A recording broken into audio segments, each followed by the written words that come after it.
Today, we're slowing things down and tuning in with Kerry Ferguson, owner of Yoga Tree. Kerry and I dive into the power of mindfulness, compassion, and how yoga can truly transform the way we move through life. This is one of those conversations that just feels good for the soul. Welcome to Journey with Jake.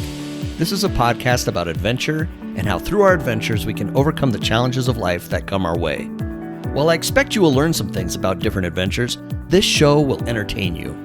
Each episode will feature a different guest or guests as they share experiences and stories from the different adventures they have been on. Not only will you be entertained, but you will also hear the failures and trials each guest faces and what they have done or are doing to overcome the hardships that come their way. My goal is to take each of us on a journey through the experiences of my guests with the hope that you'll be entertained and inspired to overcome your day-to-day challenges. After all, it's not all about the destination as it is about the journey.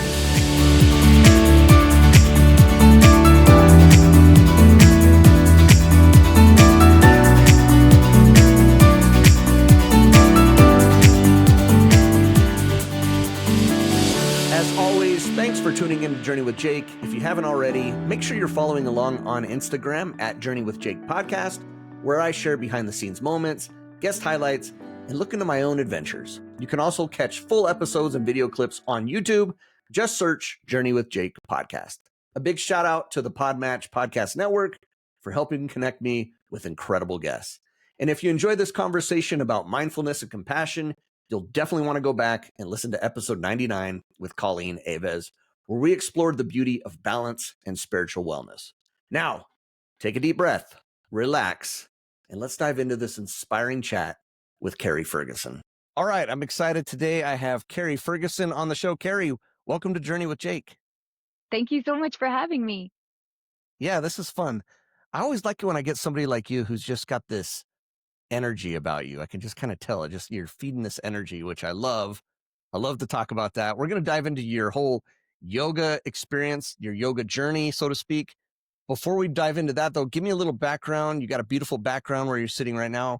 Where you're from, where you grew up, that sort of thing. Just a little background on who Kerry is. Okay, right now I'm in Johnson City, Tennessee. That's in the northeastern part of Tennessee in the Appalachian Mountains, and it's really beautiful. I moved here when I was 7 years old, so I'm originally from New Jersey, which sometimes I hide and sometimes I tell. But yeah, I've spent a lot of my life here. I've also traveled quite a bit, but this has played home base for me for a long, long time, and it's a really beautiful place. It's where I founded the yoga school as well, so I have a deep, rich community here. I love it. Yeah.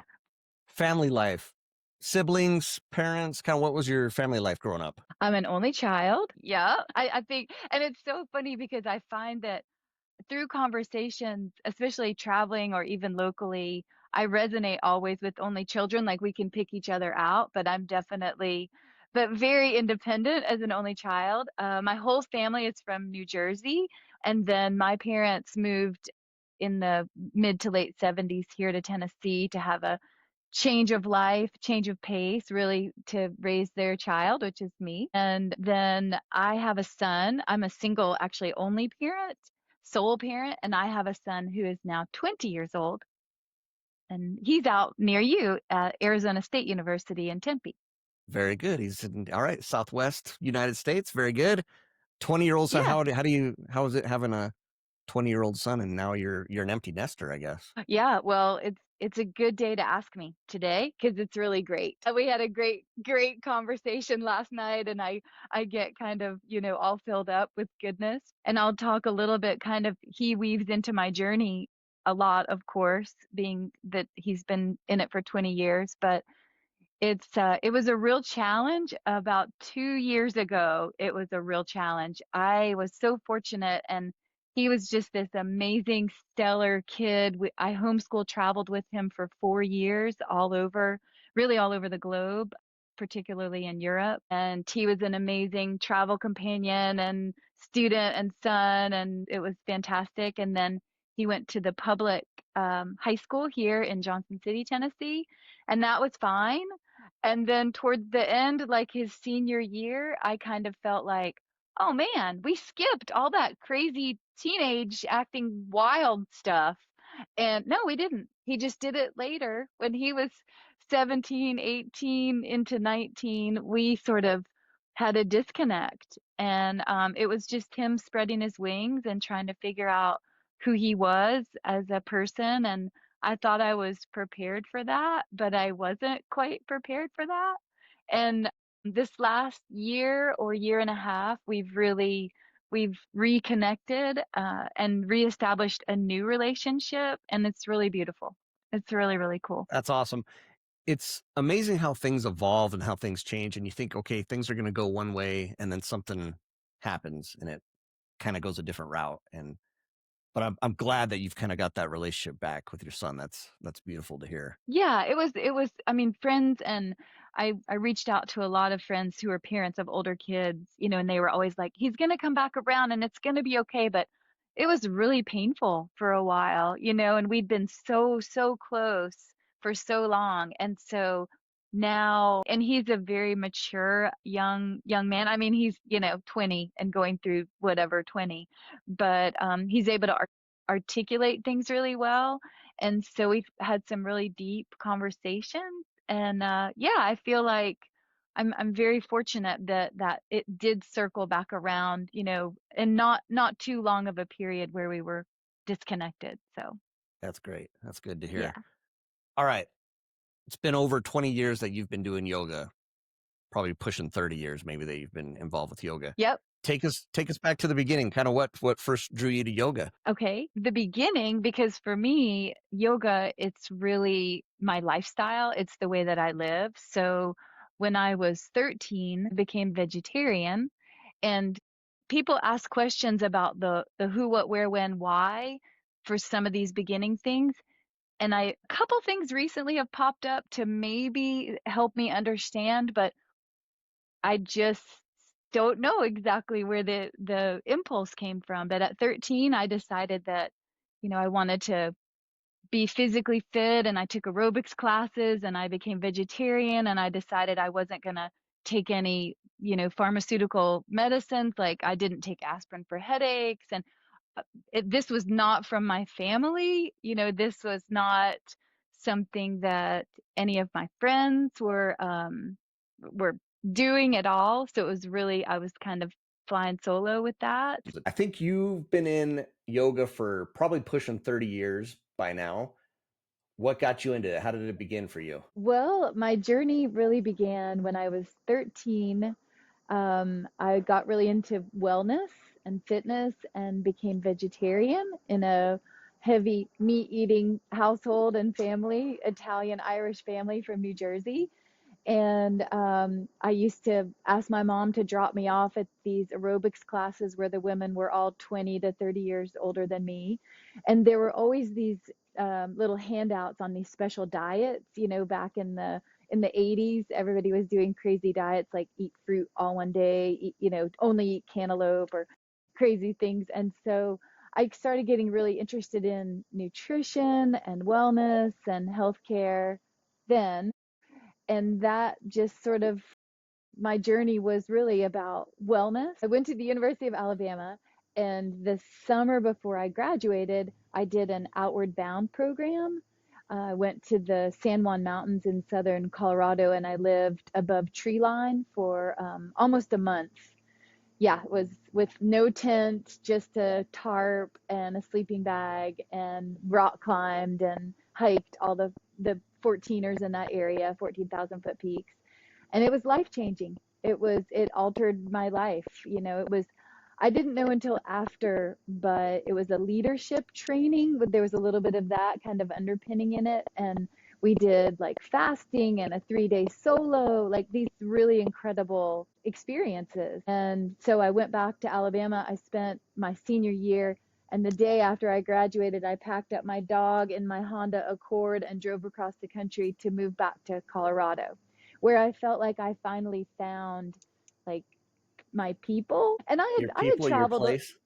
my place, yeah, I had traveled a little bit. My mom had gotten into real estate a little later in life, and so sometimes she would take me on these real estate conventions to different cities, San Francisco, New Orleans, and I had traveled, a little bit. But so I moved to Colorado because there were people who thought like me out there, you know. And from that, I lived in Boulder, Colorado for a while. Then I lived in a little town called Crested Butte, Colorado, little tiny ski town, and I fell in love, which many of my stories wrap around that. And I traveled with a guy for 3 or 4 years, and we would move someplace and we would live and get jobs, and then we would move to another place. And I did that. We were in Mexico, we lived in Alaska, we lived in South America, kind of all over the place. And we were practicing our Spanish sometimes. And so, but throughout that, I was learning about different cultures and how they used herbal medicine to heal. Really, food be thy medicine for me, you know. Hmm. And so I was into wellness and healthcare, and we wound up in Oregon, in Bend, Oregon, and I worked at a little natural food store. And I really started learning more and more about nutrition. I had a background in nutrition, but it was very clinical, like dietetics, you know. And I started learning about whole foods and seasonal foods, and like really learning about herbal medicine from growing and cultivating and making tinctures out of things. We left there and I moved to San Diego, to Southern California. And I found this little healing arts school, and I wanted to study. They had a certificate to become a whole foods nutritional counselor. It was a 2-year program. So I worked at a bank, I worked at a restaurant, I worked at an animal hospital, and I went to school all at the same time. Wow. And I loved it. I loved my life. I had a little motorcycle in Pacific Beach and San Diego, and it was like living the dream. And in that school, I got really interested in anatomy and physiology. That was what was being taught in our nutrition classes, of course. And one of our anatomy teachers was a chiropractor, and he came to me and he said, you just seem to have a knack for this. You should do the massage therapy module that they had at the school. And I was like, ew, I'm not even really a big hugger. No, I think I'm fine. Well, he persuaded me, and I became a massage therapist. And then one of my mentors in the program, her husband was a yoga teacher. And so I was around him a lot, and I was in Southern California practicing yoga. That was it was, just a part of what was going on. And then when I started studying, I started realizing how much yoga I had kind of already been practicing without it being called yoga. The movements, the lifestyle, not just being vegetarian, but some of the philosophies and principles that I learned later looking back, and I had already really been living that lifestyle, and the way that just living your life in a way with truth, with honesty, with integrity, with caring for others, and those sorts of things. So I then went to New Zealand, and this was with a different boyfriend, and he was a rugby player. And so he was playing for the All Blacks in New Zealand, and I went to a special school to become a naturopath in New Zealand. And so you can do like a 3-year program.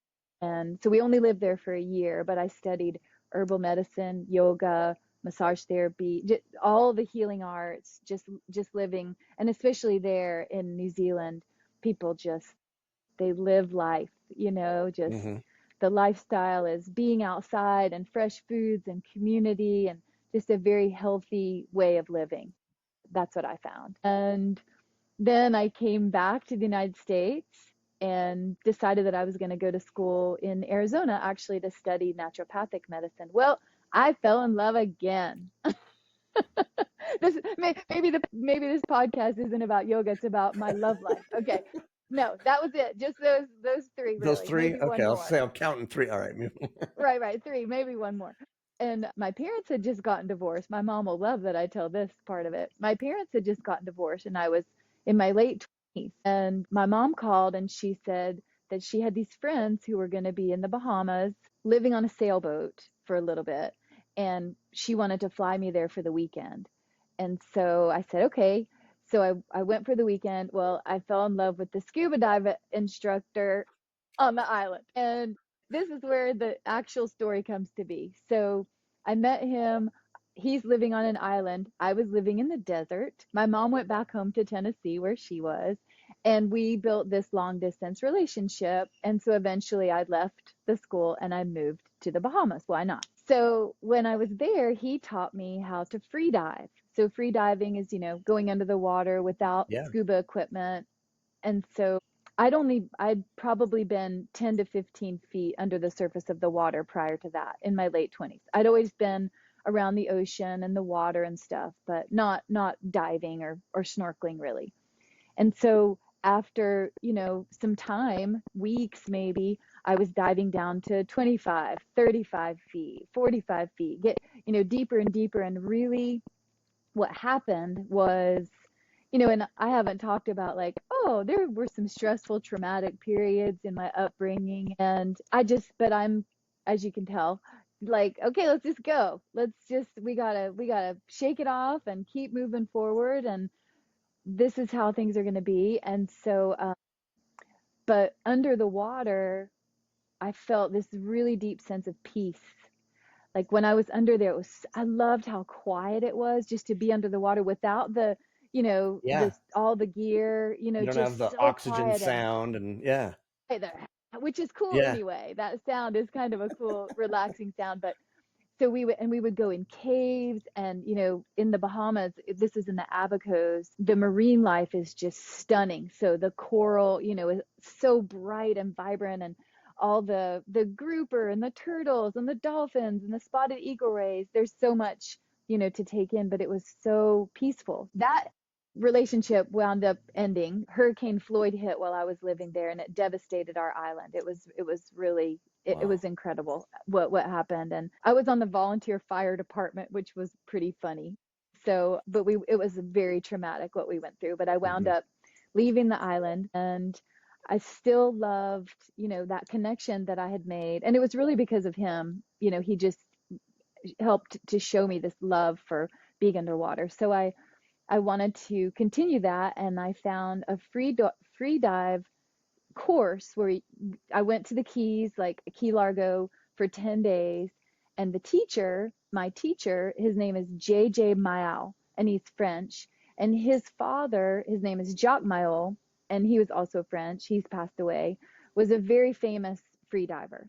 Wow. And there's even a movie called Le Grand Bleu, a French movie that is a great movie, just a special movie to me.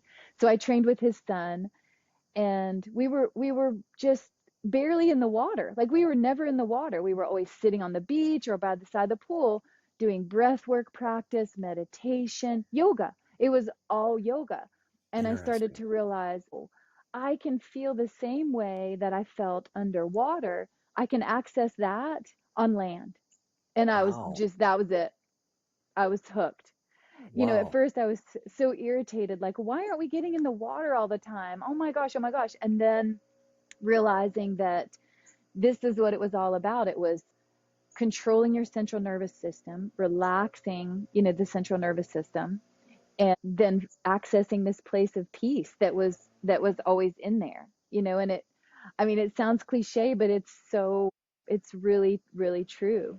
Things happen, and I talk about this a lot in the yoga classes that I teach. It's like when your heart is open, when your mind is open with a positive attitude, really it's not likes and dislikes or desire necessarily. We try to kind of set those aside in the real philosophy, the practice of yoga. But what's meant to be to help you to learn, and yoga truly is about getting to know yourself. And so if you're really on that journey to get to know yourself, then the things that are supposed to happen in your life, I believe they happen. And the people who are meant to be in your life, they appear. And it's like, how did this happen? You don't even have to necessarily question it, you know, if we can just be open to that. And so that's what happened. And I came back to Johnson City, to Tennessee, and I got connected with a doctor who was a doctor of internal medicine who had, reputation, 30 years in his practice, and he suddenly was ready to jump off into alternative medicine. And so, Okay. this was like 1999, 2000, and we still were calling it alternative medicine. Integrative is really where I try to live, but I lived in Southern California, and we were learning that these were alternatives. This was different than conventional medicine.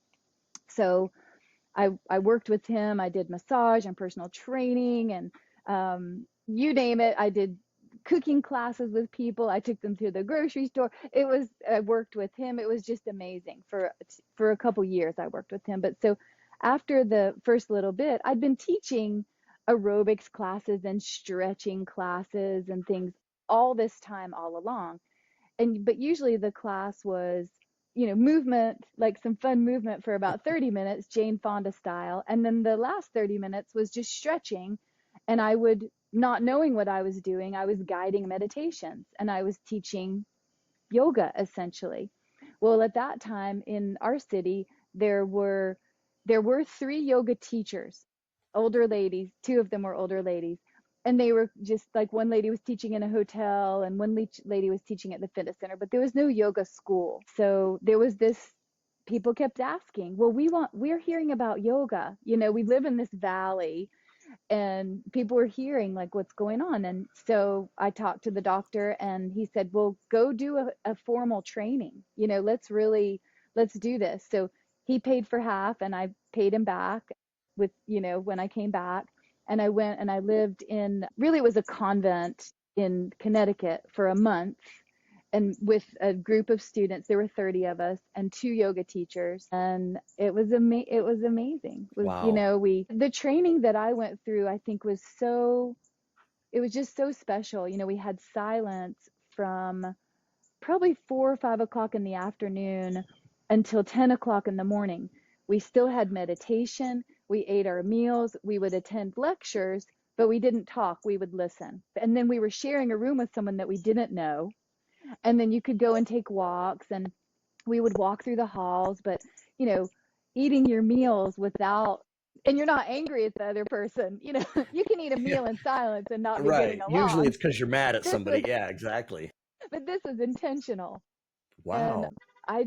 it was, again, it was just life changing. And I came back to Johnson City and, offered a few classes. In fact, September 11th is coming up, and I did a big workshop on the September 11th. And we set it for that evening. And in the morning, when everybody was watching what was happening, our whole city was shutting down. And so everybody said, you have to cancel your class. You have to cancel your class. And I really, like, I meditated about it, and I said, we have to have this class. Hmm. We have to have this place for people to come and sit together.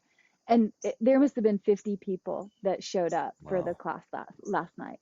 And that Wow. really was like the beginning of the classes growing. And I was just teaching, you know, 3 or 4 mornings a week, 2 or 3 evenings a week, and it just kept expanding, and it was just beautiful. Then the father of a kid that I grew up with, he came to me and he said, I have this space that's been sitting empty and I think it's just calling to you, and I want you to, I've heard about what you're doing, come and open a yoga school. And I said, there's just no, I can't afford this. I Hmm. barely know what I'm doing.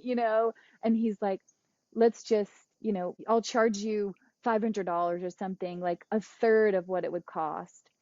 And if it works in 6 months, you pay me what you're supposed to pay me. And if it doesn't, we shake hands and that's that. And so that started, and I opened a yoga school, and it just, that's where I got to really connect with the community. I would go and teach at schools and I would teach at business meetings.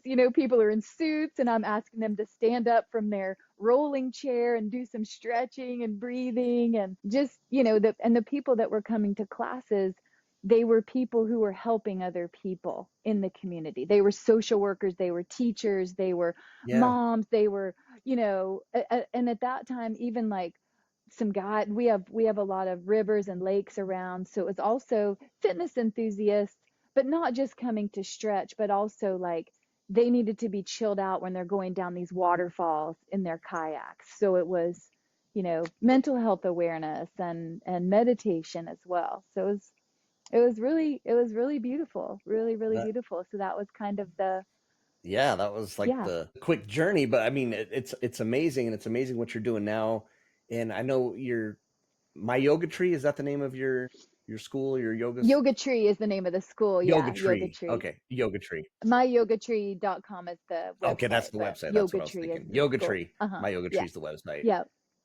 beautiful. I love it. I want to go back to the whole diving, free diving thing. And Uh-huh. you talked about an important part of meditation in general, but yoga in general is the breathing. Because I think someone like me who's on the outside looking in, when you think of yoga, I think of, the downward dog and all these poses, but there's a Yeah. lot involved with the breathing as well. And I do a little meditation in the morning as well. It's something I like to do. So can you give me just a little, while I got you here, I can take advantage of your Yeah. expertise, just like a little, a breathing practice or something someone could do real quick at home if maybe there's some anxiety building up or something like what's a good little breathing practice we can do? Yeah. Yeah. I mean, super simple. And I always use these two words like not easy, but simple. So simplistic. So because, to some people it's not going to be something easy, right? We're out of practice. If we watch babies or animals when they're sleeping or when they're just resting, when they inhale, they're filling up. And then when they exhale, there's a contract. And what we've gotten into doing in society is we breathe from the chest very shallow and a lot of times the opposite. And so just a couple really simple techniques, you would definitely want to lengthen your spine, like sit on the edge of your chair and just have a nice long spine. And partially that's just so the diaphragm can expand, right? We have more space in there. So we sit up really tall and then just start to pay attention to how you're breathing. And it is nice if you can breathe in through the nose and out through the nose. Sometimes people have trouble with that. So it's okay. Yeah. You could use the mouth, but that's going to take it another step to calm down the central nervous system. So breathing in through the nose and breathing out through the nose. And then you could put your hands on your abdomen, on your belly. You don't have to. But if we start to notice as I breathe in, I'm going to fill up like you're filling a balloon. And then on the exhale, you squeeze out the old air. So you're just sitting upright, maybe breathing through the nostrils. Inhale, expanding the belly. Exhale and squeezing. And then that last little part is counting the breath because really it gives the mind something else to do. And that's a lot of times why we ask students to close your eyes, because when the eyes are opening, they're just processing, right? Sure. Constantly. That's for our safety. I mean, there's some things that are just for our well-being, like, okay, wait, what, is there a tiger? What, that kind of Yeah. thing. Who knows? So yeah, if we close the eyes, then it's one more layer of like, okay, wait, less things are going on inside my mind. So sit up tall, breathe through the nose, inhale, expand, exhale, contract, and try to lengthen the amount of the exhale. So if you breathe in, see how high you can count. Like for me, I could easily count to 5. So I would breathe in 1, 2, 3, 4, 5, and then exhale 10, 9, 8, 7, 6, 5, 4, 3, 2, 1. So you have that 1 to 2 ratio. So even if you breathe in for 2, you know, breathe out for 4, or For breathe in 4. for Okay. 1, breathe out for 2. You know what I mean? And it doesn't have to be, but it's just a little bit of an anchor that gives your mind something. So you're working on just the breathing and just the technique or just those numbers. And then Gotcha. you're Okay. not thinking about some of the other, just chatter, we call it, in your mind, just the For sure. vritti that's Yeah. in the mind. So, Because I feel yeah, like that's the difficulty I have when I'm kind of trying to practice is I still feel like my mind's like, with other things. I'm like trying to, how do I, but I think the breathing helps when yeah, let me just count to 4 and then count to 8 or I think that's a yeah, great, it great practice. just gives that focal. I was very fortunate last year. I went to India twice and I did 2 silent retreats. One was 10 days and one was 9 days. And the first one was really almost like it was supposed to be sort of an introduction to meditation. I mean, we meditated for hours, hours. We started at 6 a.m. and we finished at 9, and we did eat, and we did have some lecture also where again we weren't talking, but we're still sitting peacefully. And that style of meditation is really just sort of observing your thoughts, which for some people is very challenging and they need something more guided. But it's said that really that higher, when we're trying to reach that place where we really can observe the thoughts. And so one last thing I'll say about it is, I would explain to students to just kind of relax with their eyes closed, sit up tall or recline, and then imagine that the thoughts are like clouds, and that as you breathe, you're just going to move those thoughts so that eventually you're just looking at a blue sky. Gotcha. And one thing we talk about in yoga is attachment, and that's being attached to my relationship with my son, or how much I love zucchini, or whatever it is that we have these attachments. So we get attached to those thoughts and what's inside of the thoughts, but also the emotions that are kind of attached to those thoughts. That's really what causes the suffering, right? It's not usually the experience, but the Yeah, angst that we feel for sure. around it. Absolutely. No, Yeah. I appreciate you sharing that because yeah, that's I mean that's something I struggle with. So it's nice to. That's why I was like, hey, I got a professional here. I might as well take advantage of Yeah. this. Yeah. You talked about India. I know you've been to New Zealand. You've done a lot of traveling, and I noticed I looked on your website earlier, and I think there's something in Greece coming up for an excursion, Yep. for yoga. Talk about yoga and other places. Is it just going and doing yoga in these other places? Does it vary with where you're at? Like, do the cultures play into anything? Kind of talk about the whole travel side of it a little bit. Okay, I would love to. So I mentioned that I homeschooled my son for 4 years, so Yeah. fifth, sixth, seventh, and eighth grades. And so, and off the yogic track, which it really isn't, is I'm also a Waldorf teacher, a certified Waldorf teacher. And so I studied Waldorf education really just for a parenting style, just to really learn, some of the aspects of parenting.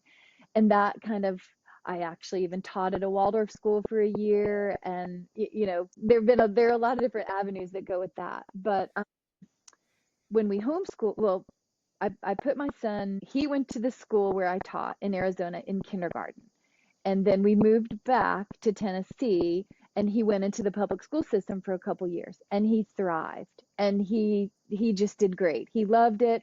Everything went great. I was really happy with it. I was, got to kind of reopen. I'd closed my studio for a year, and I reopened the studio in a different way. And then I was reaching to the addiction recovery population as well, and doing all sorts of different things. And then his fourth grade year of school, I became just really disappointed in the educational system. And basically, it was about creativity and expression, that I wasn't seeing he was able to do those things. And it was just making me sad. And so I said, okay, I think I have enough skills to do some homeschooling, I think. And so we decided, and I said, what if I just saved money, and then we took a big trip in the fall semester, and then we'll take another big trip in the spring semester, and then I'll kind of weave all the curriculum around that. And he was like, yeah. And at the time he was only reading Percy Jackson and like Greek mythology. And so he said, could we go to Greece, mommy? And I was like, what? I was thinking like Acapulco or something, someplace easier. And so I said, yeah, let's do it. So had never been to Greece. I'd been to Ireland once for a wedding, but otherwise never been to Europe.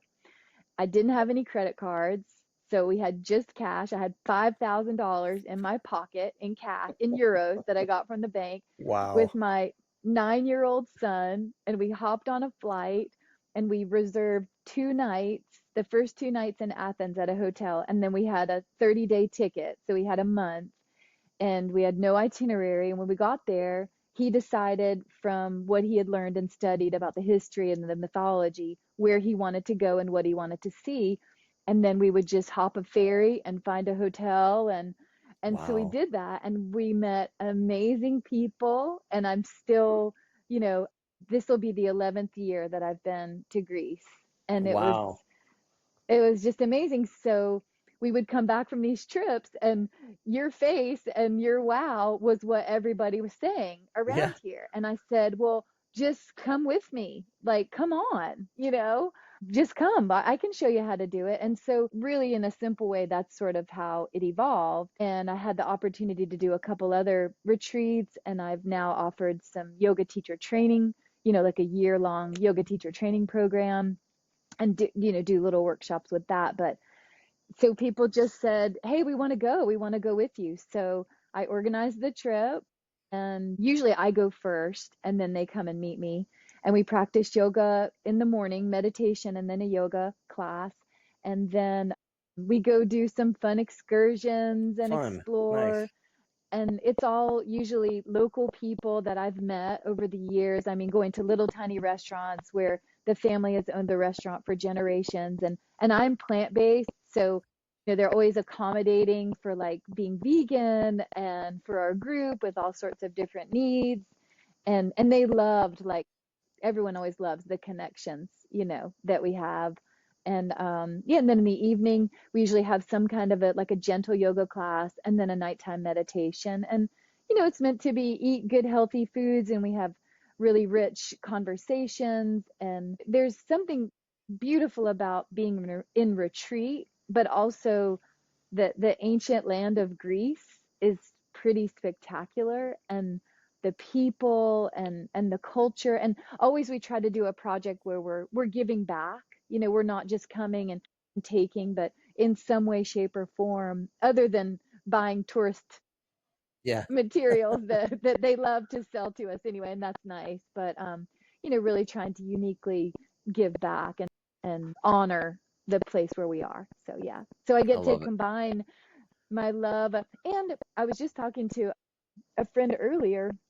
I have a lot of friends who've been on retreats for, maybe it's just travel, or maybe like a painting retreat. Some of the students that I know went on last year, and they loved it, but they said it was just missing like that take care of yourself aspect, like getting up in the morning, get your body ready for whether you're going to hike or swim or go look at some tourist things, and then just to be more aware and paying attention. Sometimes traveling, like you see the tourist mindset, right? You're not even paying attention to what's going on. So it's to help really find like connection and depth when we're having these deep experiences that I think impact us so much to to see and be with other people and other cultures and other countries. So yeah. I like it when you look at it like that because a lot of times you think, oh, I'm going to travel, and then you think, oh, that means that gives me the excuse to eat poorly and kind of lounge around a little bit more and do those things. But then you don't feel as good while you're on that Mm-mm. vacation. You don't, and then you come home and then you've got like this hangover vacation Right. situation. People are just like they feel exhausted, they don't feel good, then everybody's going to eat clean then, and that kind of thing. So what if you're really building up, while you're there and taking Yeah, really good care of yourself, and you can still enjoy yourself, you can absolutely. Yeah, absolutely. definitely still enjoy yourself. But and I think the added, with movement and with meditation, it connects everything in a really special way. So you love Greece. Do you have any other particular place that you really love with all of your travels? Well, I loved being in New Zealand. I really loved being there. It's just very far. It's Yeah, far sure. away. It's far, but I loved New Zealand. And I do have a special place in my heart for Costa Rica, Central America. Costa Rica is a special. I think what I loved so much about Costa Rica is so much of the land is not covered with asphalt. It's so, a lot of times in the different seasons, you can't get from A to B unless you have like big mudder tires, on a four-wheeler kind of thing. So I just feel like the earth breathes there. Yeah. And that's the feeling I get in Greece too, is there's so much, I mean, it's a lot drier in Greece, of course, but where the earth seems to be breathing and has this space unencumbered, that feels really nice. I Yeah. like that. So you said something before. It was always my dream to go every season, so fall, spring, winter, fall, summer, spring, winter, fall, to a place that it's ideal. I'm also a skier, so I love skiing in the Italian Alps, because my son and I met someone from Italy, and we lived on a sailboat for 5 months in the Mediterranean and traveled all, Croatia, down into Greece, Montenegro, Albania. And then we would spend a month or so in the Alps in Italy. So I love, I think there's so many special parts of different places. And again, like that push for yoga of getting to know who you are, really understanding yourself. It's that's really what the journey is about. Like you said about Sure. downward facing dog and warrior poses. Those are so great. And I mean, I think I feel so good and healthy, and I'm so grateful every morning that I get up and I have these physical practices and move. But the philosophy and feeling calm, and I'm not always calm. I mean, you can't be calm and travel all over the world. You have to have a little go in your step, right? But to in a peaceful way, in a and knowing who I am, just like what I went through with my son. Or you had asked something about challenges. I mean, I've had a lot of challenges, relationship challenges, challenges with myself, challenges with business. Like, unfortunately, part of what I do, there's a business aspect to that, and For it's a sure. really hard bridge to gap. And now yoga has become, it's flipped back into the fitness industry again, and that's not where I live with it. To me, it's very sacred. It's very ritualistic, and the practice is so deep. And I love hot yoga and the movement aspects of it, but there's also this great opportunity for it to be broader than that as well. How do you deal with those challenges when, like you said, it's kind of flipped back into that arena of fitness? You're more of the wellness, mental health, that kind of thing. How do you deal with those challenges? What kind of things do you do to overcome those? Yeah, that's I just try to be, just kill them with kindness. I just try to really be peaceful with it all, because I hear lots of things. And what has actually started to happen now is there's a swing back around. It's taken quite a while, but now I'm starting to see people show up. We call, instead of saying studio, I was taught long ago to call the space the shala, which is means home. So the yoga shala, because it's a really sacred practice space. And so now I'm seeing yoga teachers who have graduated from a 200-hour certified yoga teacher training program with maybe with more of the fitness aspect. They're coming back and they're showing up at the shala. I'm seeing them there, and they say, we love what we do. We love practicing and the community that's been built, but we want to practice and maybe learn to teach meditation. And I play the harmonium and I sing in my classes and I teach from the Bhagavad Gita and from the Yoga Sutra, from these texts. And now people are really interested in learning that again. And it's so exciting. So I think patience and just being kind, and really it's just leading by imitation. Like, I'm just trying to live my life in the way that I'm actually teaching it, because I've always had respect for those people who lived with integrity. So it's hard. I don't do it every day, but I get up every morning and I try again, just to say, okay, we can all do kind of our own thing. And let's not say that your thing is better or whatever. Just maybe you need these tools at this time and these tools at this time. And I'm here if you want those. When people leave your class, what are you hoping that they take away? What's kind of the lesson you hope that they take away from being part of your classes? Well, I want to tell you like a quick little story. I'll try not to make it too Perfect. long, but because my answer, that what comes just like bubbling up is, I hope they leave a little bit more compassionate and a little bit more gentle on themselves, because I think we're really, really, really hard on ourselves right now. That we also know that, I try to say this frequently, looking around in a class that has 10 or 15 people, and there's a student, and usually I have confidentiality is very important to me. Doing massage for 25 years, teaching yoga classes, I know a lot of things about people that their own families don't know. So I know things about individual students that maybe they haven't told other people. And so I know that when two people are side by side and they think this person can't possibly know what they're going through, I know that they do.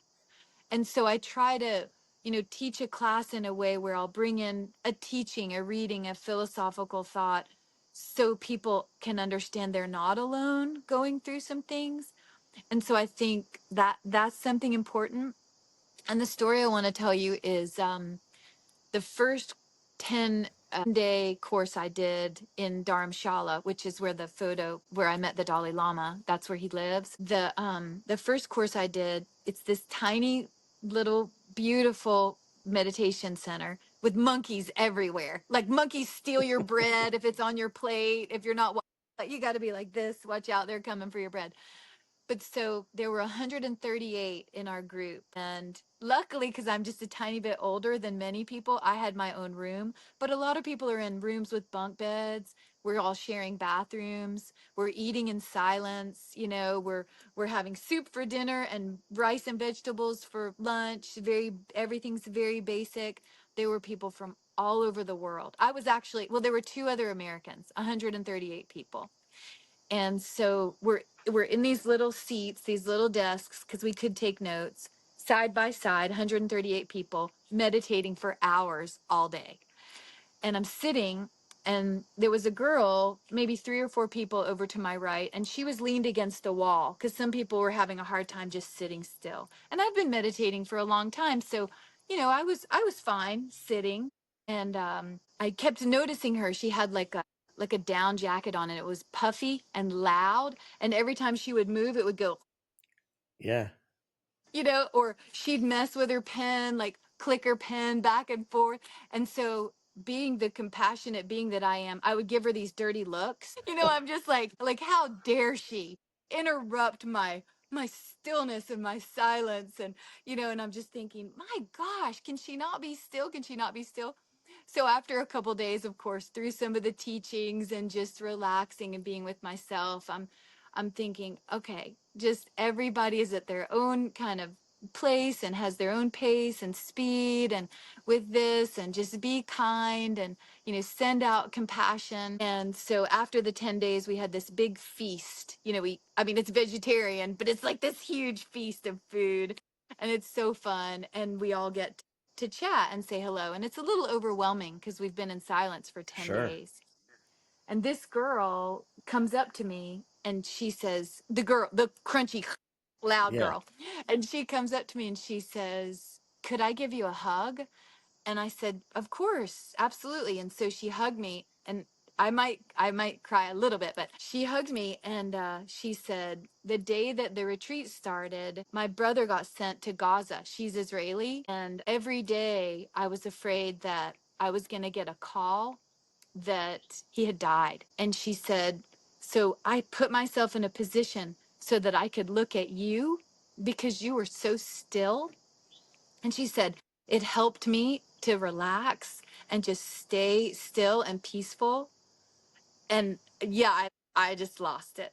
And so we hugged, and then I wound up seeing her like over the course of the next 2 days in the little village where we stayed. And it was just like, you just never know what you're how you're impacting another person with Yeah. what you do. Well, and especially because your thoughts, you're like, what is she doing? Those I'm getting choked up thinking about that. Like, oh man, wow. I love that. So having the compassion, that's wow, that's huge, and I appreciate you sharing this. We've been chatting for quite a while. This has been awesome for me. Usually, I ask the question. I usually like to ask, what adventure means to you. I want to ask it in relation to yoga, because sometimes you think, oh, yoga, it's not adventurous, but I feel like it is. I mean, why is yoga adventurous to you? Well, I think it's adventurous because you have to have courage to be able to really explore parts of yourself that you might hide away from other people.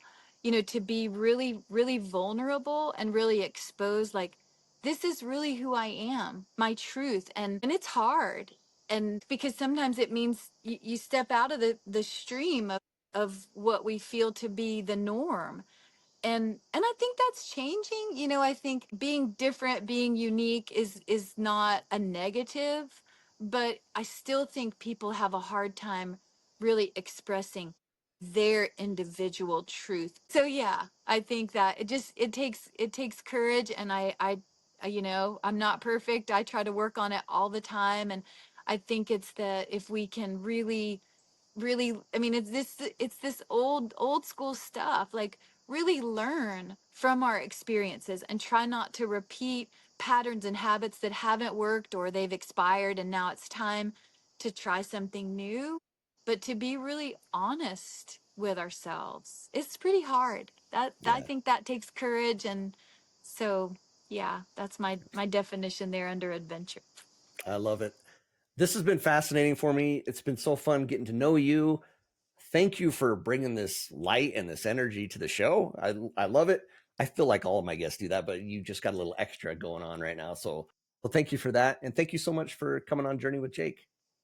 Thank you, Jake. I'm so honored. I feel like I feel so great. So thank you for giving me the venue, but being open. And you're just a beautiful person. Thank you for what you're doing. I'm just really honored. Thanks so much. Thank you so much. Wow, I could give you a hug through the computer I here. know. What a refreshing and inspiring conversation with Kerry Ferguson. I love the energy she brought and the lessons she shared about mindfulness, compassion, and truly being present. Thank you so much, Kerry. If you'd like to learn more about Kerry and Yoga Tree, be sure to visit myyogatree.com and follow her on Instagram at myyogatree. As always, thank you so much for listening to Journey with Jake. I'm grateful for each of you who tunes in week after week. Don't forget to follow me on Instagram at Journey with Jake Podcast and check out the show on YouTube. Just search Journey with Jake Podcast. And of course, if you're enjoying these episodes, it means the world when you share the show with friends or leave a rating and review. Next time on the podcast, I'm joined by Ken Webb, whose story of military service, resilience, and rediscovery after combat is truly powerful. You won't want to miss it. Thanks again for being part of the journey. Just remember, it's not always about the destination as it is about the journey. Take care, everybody.